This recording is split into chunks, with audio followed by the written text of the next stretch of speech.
Ibrahim Traore builds cement factory in Ghana.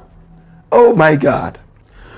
Now, the Burkinabe leader by name Ibrahim Traore does not cease to shock the world.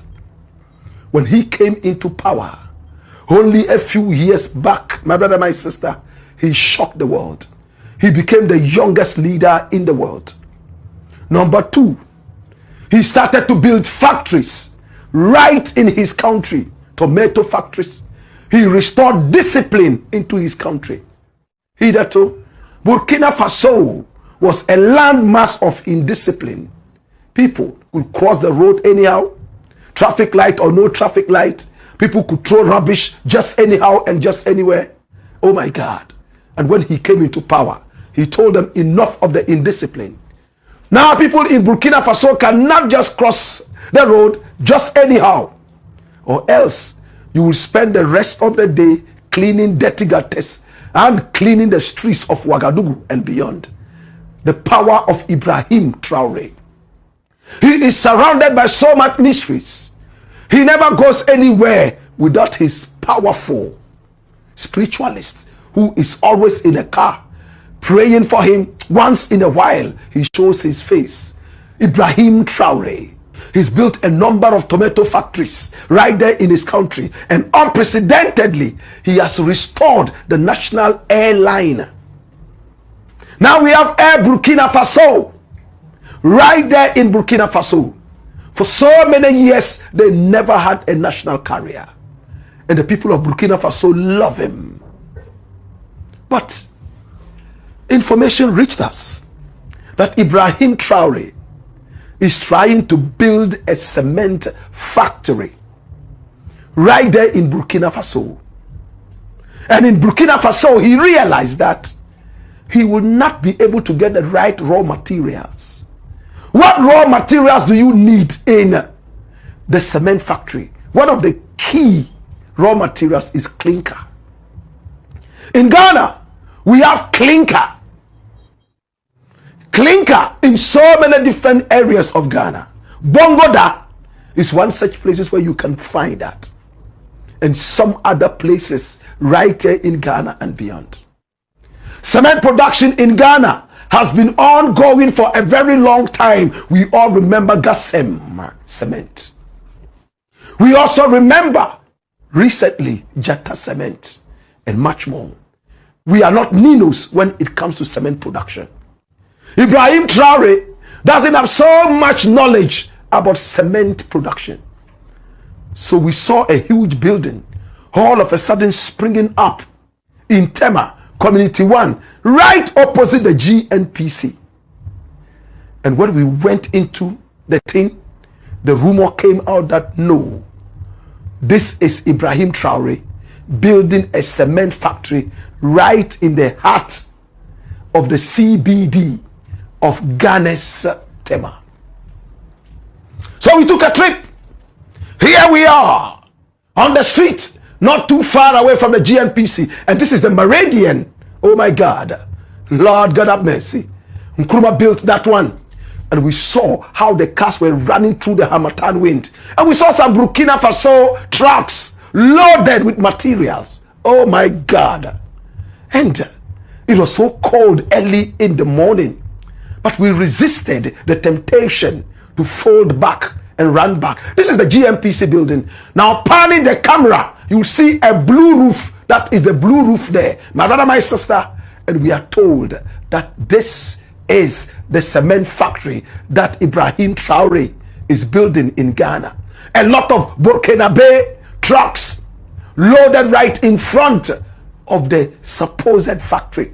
Right here in Ghana. We decided that we'll go into the factory, but we were not permitted. This is the roof. But we had our own way of stealing some shots just for you. This is supposed to be part of the factory.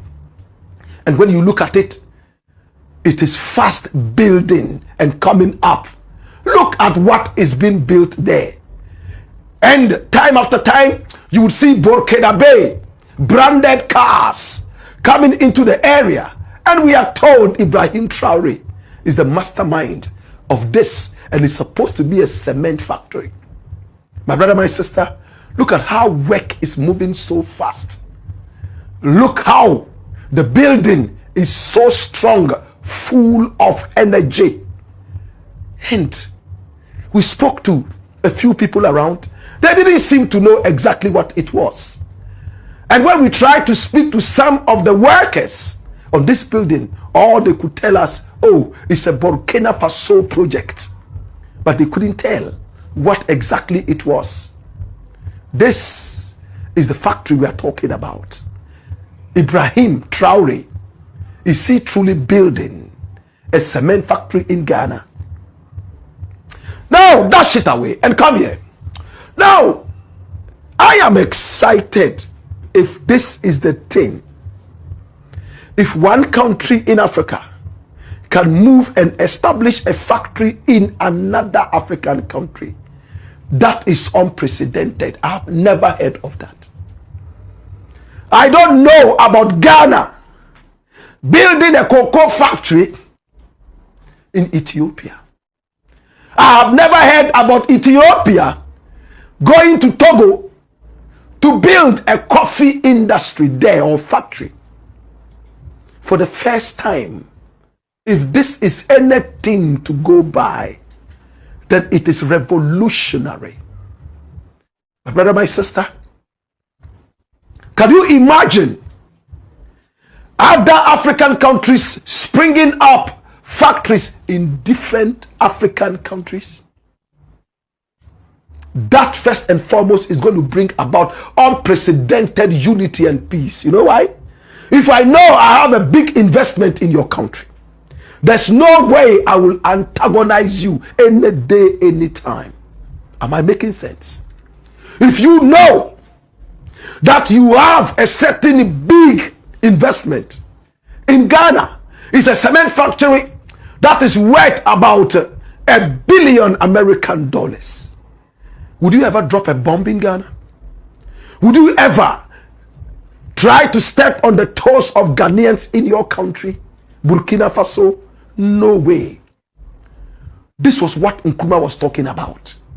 Nkrumah wanted to go all the way to the Congo Valley and change the whole Sweet Valley into the basket of food for the whole of the sub-region, and even export some to make Africa food self-sufficient.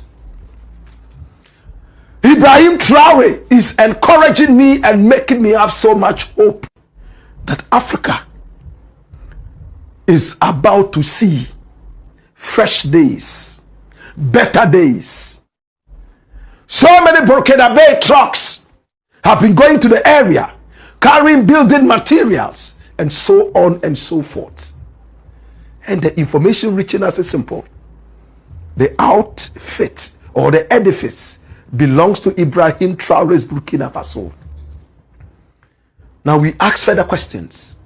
Is it his personal project, or it is a project in the name of Burkina Faso? And the answer, your guess is as good as mine, is for the people of Burkina Faso. He's not doing anything personal for himself. Can you imagine the day this factory is going to be opened? Cement factory right here in Ghana, owned by Burkina Faso. How many people will be employed right in this country because of that cement factory? Can Ghana also initiate a certain tomato factory in a country around Africa which is very, very, very much noted for tomato production? Maybe even in Burkina Faso. Let's look at the strength of different countries in Africa and then fall on these strengths and build an industry that will benefit the people of Africa. Should Africa continue like this, there is no way Africa would depend on the IMF or the World Bank for any kind of aid. To Ibrahim Traore, I doff my hat and I want to say thank you so much for choosing Ghana. If this is true, that this factory is a Burkinabe owned factory, a cement factory that is supposed to feed Africa. I am overly excited. We tried to speak with a few officials of the country, but everybody seemed to be tight-lipped. We know how to break through and get the information. We're going to follow up on this story.